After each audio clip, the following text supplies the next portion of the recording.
Free and ఫెయిర్‌గా ఎన్నికలు జరిగితే మనదే విజయం. ఇది నిన్న జగన్ ఇచ్చినటువంటి పిలుపు. అసలు ఎందుకు పాపం అంత ఆశపడుతున్నారు? క్రిందటిసారి ఫ్రీ అండ్ ఫెయిర్‌గా ఎన్నికలు జరిగినాయా? అప్పుడు ఏకగ్రీవాలు ఎన్ని జరిగిపోయినాయి? అసలు నామినేషన్ వేస్తున్నోళ్ళను కూడా కిడ్నాపులు చేశారు గదా! బ్లౌజులో నామినేషన్ పెట్టుకొని ఎళ్ళిన అమ్మాయి బ్లౌజులో చేతులు పెట్టినటువంటి దౌర్భాగ్య పరిస్థితులున్నాయి గదా!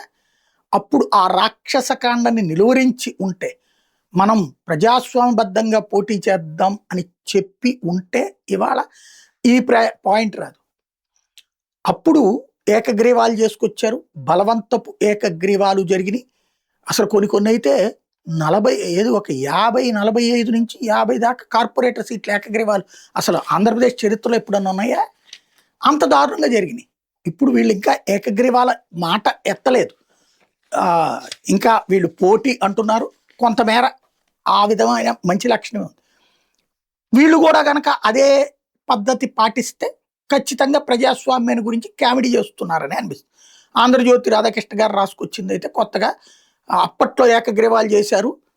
అది దుర్మార్గం. కానీ ఇప్పుడు ఏకగ్రీవాలు ప్రజలు కోరుకుంటున్నారని ఆయన రాస్తున్నాడు. అంటే జరగబోతున్నాయి అన్నటువంటిది లెక్క.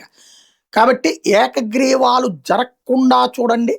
జరిగితే మీ నియోజకవర్గంలో మీకు టిక్కెట్ దండగా అన్నటువంటిది జగన్ చెప్తున్నటువంటి వేళ ఏం జరుగుతుందో చూడాలి.